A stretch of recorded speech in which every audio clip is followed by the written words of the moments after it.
آج کا یہ اجتماع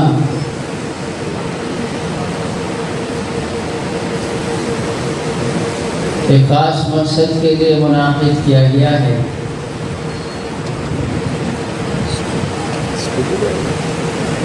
اور وہ مقصد تحفظ ختم نبوت کے پیغام کو عام کرنا اور ختم نبوت کے عقیدے کے تحفظ، اس کی جد و جہد کے لیے مجاہدین ختم نبوت تیار کرنا۔ آپ تیار ہیں؟ مجاہد بنیں گے؟ ختم نبوت کے مجاہد بنو گے؟ تیار ہیں؟ ختم نبوت کا عقیدہ اسلام کی بنیاد ہے۔ اگر یہ عقیدہ نہ رہے تو اسلام نہیں رہتا، پھر اسلام بھی نہیں رہتا۔ اسلام کے تحفظ کے لیے، دین کی حفاظت کے لیے ختم نبوت کے عقیدے کی حفاظت شرط اول۔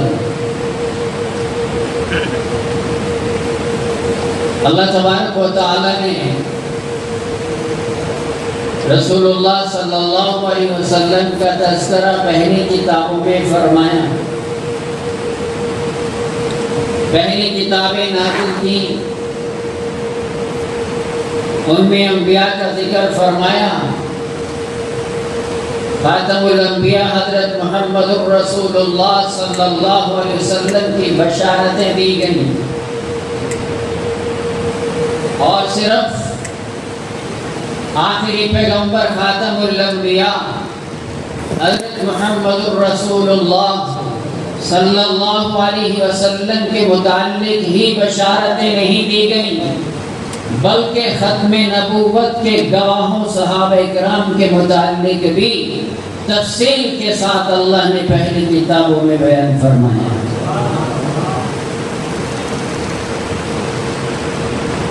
پہلی کتابوں میں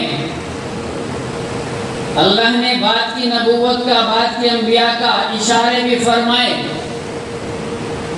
لیکن جب آخری نبی پر آخری کتاب نازل فرمائی تو بات کا کوئی اشارہ نہیں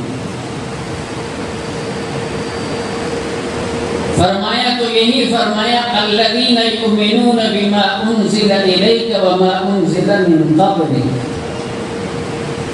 اے پیغمبر، آپ پر جو دین نازل ہوا، جو کتاب نازل ہوئی، اس پر ایمان رکھنا، پہلی کتابوں پر ایمان رکھنا، بات کا کوئی ذکر نہیں۔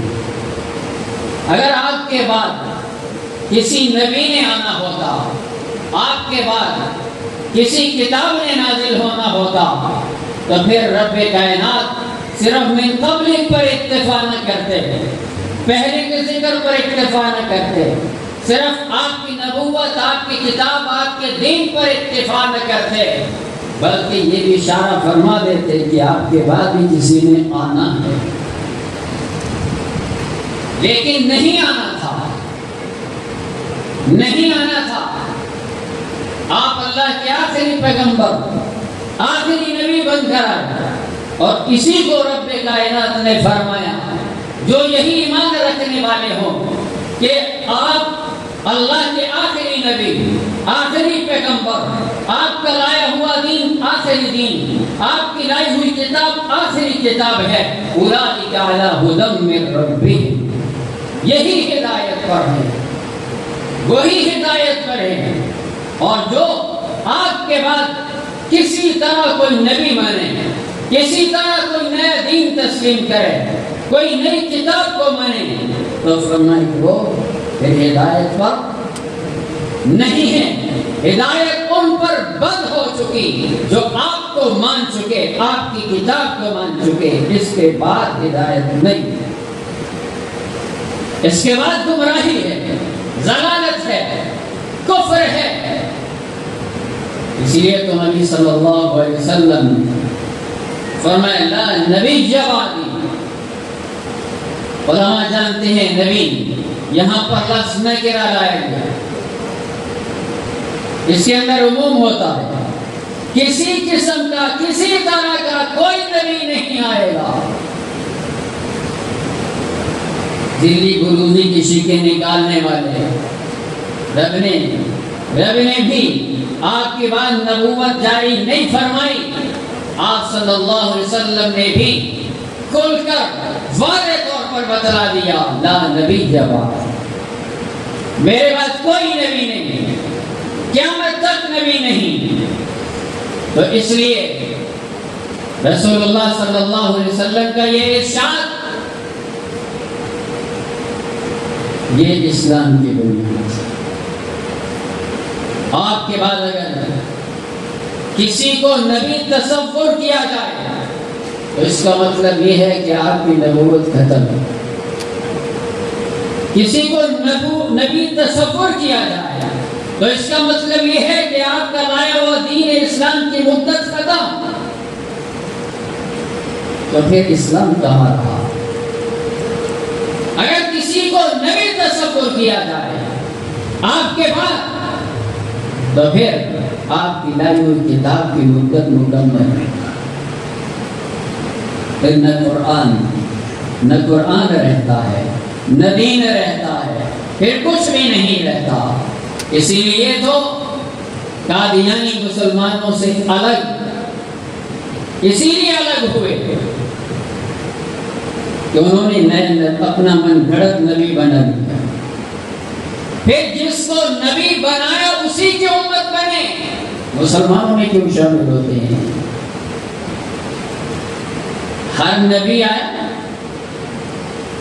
جو جن لوگوں نے اس نبی کی اطاعت کی، فرما برداری کی، پیروی کی، وہ لوگ اس نبی کی امت کہلائے.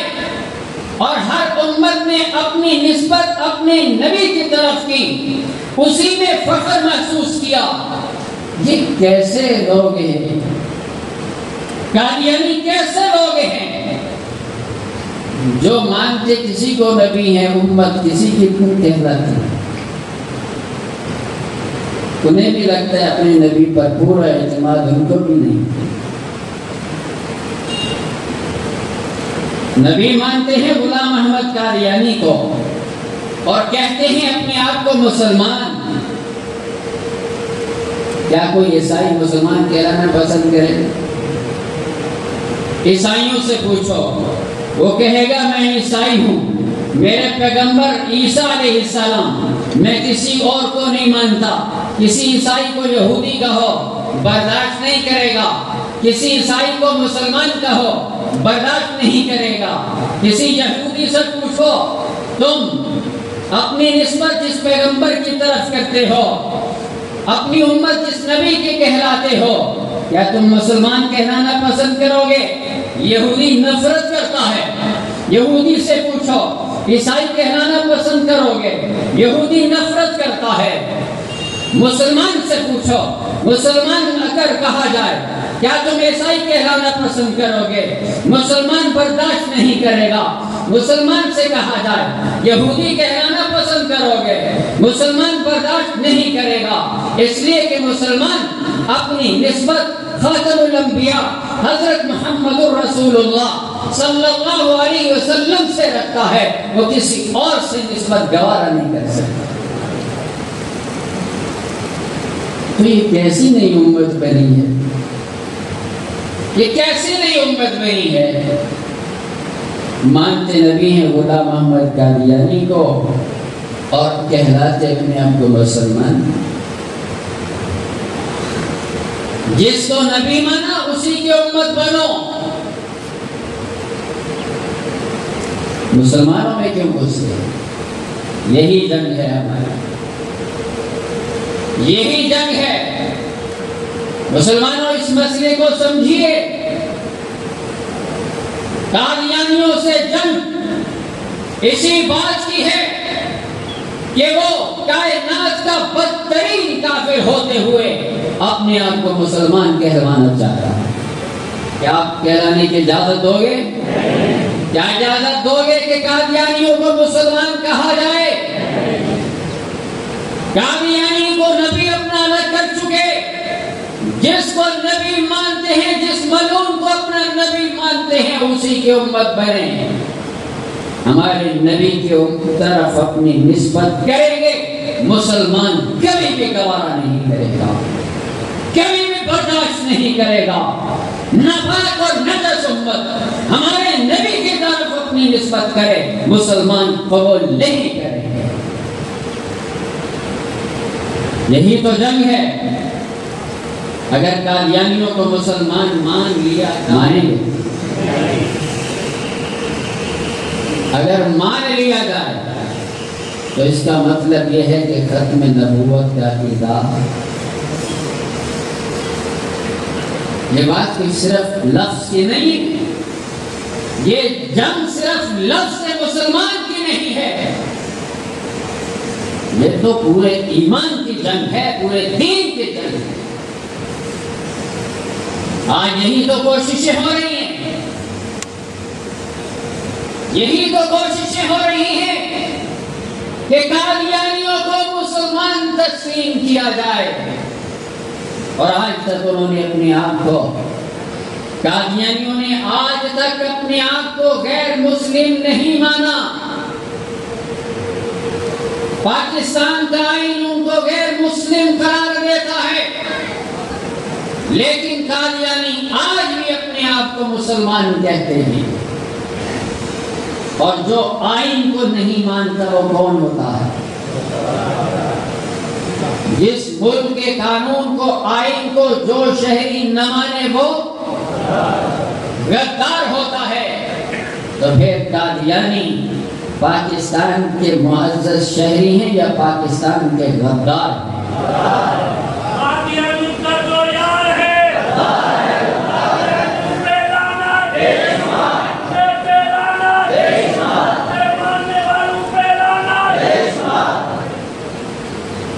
اور ان غداروں کو، اور غدار کی سزا کیا ہوتی ہے؟ غدار کی سزا سزائے موت۔ ہم لوگ براموں کو کہتے ہیں تمہیں اگر مدینے والے کی لاج نہیں ہے، تمہیں مدینے والے کے عزت و آبرو کا پاس و خیال نہیں ہے، اگر اس کا لحاظ نہیں ہے ان کا، تو کم از کم اپنے ہی قانون کو تو دیکھ لو۔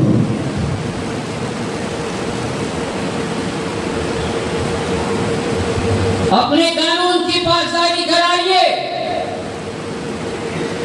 قادیانی کون؟ بولو بولو، قادیانی کون؟ قادیانی غدار، قادیانی پاکستان کے غدار ہیں۔ اگر تمہیں مدینے والے کی عزت و آبرو ناموس کا خیال نہیں ہے تو پھر حکمرانوں اپنے قانون کو ہی لے لو۔ تمہارے قانون اور آئین کے مطابق بھی قادیانی غدار ہیں اور سزائے موت کے مستحق ہیں، تو ان کو اپنے منصبوں پر بٹھا کر بیٹھے ہو، بڑے بڑے عہدے دے کر بیٹھے ہو، پاکستانی قوم برداشت نہیں کرے۔ تو بھائیو، یہ پروگرام اس لیے ہو رہا ہے، ڈاکہ ڈالنے کی کوشش کی جا رہی ہے۔ 1953 کی تحریک چلا کر، بڑی قربانی لے کر، پھر 1973-74 کی تحریک چلا کر، بے پناہ قربانی دے کر ختم نبوت کے عقیدے کا تحفظ کیا گیا، قادیانیوں کو غیر مسلم قرار دیا گیا۔ آج ہمارے اوپر فرض عائد ہوتا ہے کہ ہم اس کی حفاظت کریں گے۔ آج ہمارا وقت آ چکا ہے، وقت آج ہم سے قربانی کا تقاضا کرتا ہے۔ وقت آج پھر قربانی مانگ رہا ہے، پھر ڈاکے ڈالے جا رہے ہیں۔ ختم نبوت کے عقیدے کو خطرات میں ڈالنے کی کوششیں کی جا رہی ہیں، لیکن یاد رکھیں حکمران، یاد رکھیں انگریز کے ایجنٹ، یاد رکھیں یہودیوں کے ایجنٹ، یاد رکھیں قادیانیوں کے دوست حکمران، انشاءاللہ اگر تم نے کوئی کوشش کی ناموس رسالت کے قانون کو بدلنے کی، توحید رسالت کے قانون کو بدلنے کی، قادیانیوں کو مسلمان قرار دینے کی کوشش کی، تو پھر یاد رکھو آج بھی 53 کی تحریک اٹھے گی، پھر بچہ بچہ جان بھی بوڑھا بھی اپنے نبی کی خاطر جان ہتھیلی پر رکھ کر سڑکوں پر نکلے گا اور اپنی جان قربان کر دے گا۔ تیار ہیں؟ تیار ہیں؟ پھر 53 کی تاریخ دہرانے کے لیے تیار ہیں؟ تو بھائیو پھر 7 اکتوبر کو ملتان کی طرف چلیں گے، چلیں گے۔ ہم نے باہر تحریک چلانی ہے، تحریک چلائیں گے، سڑکوں پر بھی نکلیں گے، آواز بھی بلند کریں گے، اور انشاءاللہ جمعیت علماء اسلام اسمبلی کے اندر بھی آواز بلند کر رہی ہے اور کرتی رہے گی۔ انشاءاللہ یہ یہودی ایجنٹ ان کو جرأت نہیں ہوگی کہ وہ مسلمانوں کے اس عقیدے کو چھیڑ سکیں، اس قانون کو بدل سکیں۔ پاکستان کے مسلمان، غیور مسلمان، غیرت مند مسلمان انشاءاللہ ان قادیانی نواز یہود کے جن حکمرانوں کو بھگا کر دیں گے۔ تیار ہیں انشاءاللہ؟ تو صرف خود ہی نہیں چلنا ہے، 7 اکتوبر کو اکیلے ہی نکل نہیں جانا۔ کیا کریں گے؟ کیا کریں گے؟ آپ میں سے ہر ایک جو یہاں تشریف فرمائے، ہر ایک اپنے ساتھ قافلہ لے کر چلیں گے، چلیں گے، جدوجہد کریں گے، کوشش کریں گے۔ اور پھر اس کے ساتھ میں آخری گزارش یہ بھی کروں گا، بھائیوں اپنے بچوں کو بھی عقیدہ ختم نبوت سکھائیے، سمجھائیے، ان کے دل و دماغ میں نقش کیجئے۔ بچوں کو بھی جس طرح دوسری تربیت دی جاتی ہے، نماز کی، کلمے کی، اعمال کی، اسی طرح عقیدہ ختم نبوت بھی ان کے دل و دماغ میں نقش کیجئے۔ کریں گے؟ کریں گے؟ اللہ تعالی ہم سب کا حامی و ناصر ہو۔ آخر دعوانا ان الحمد للہ رب العالمین۔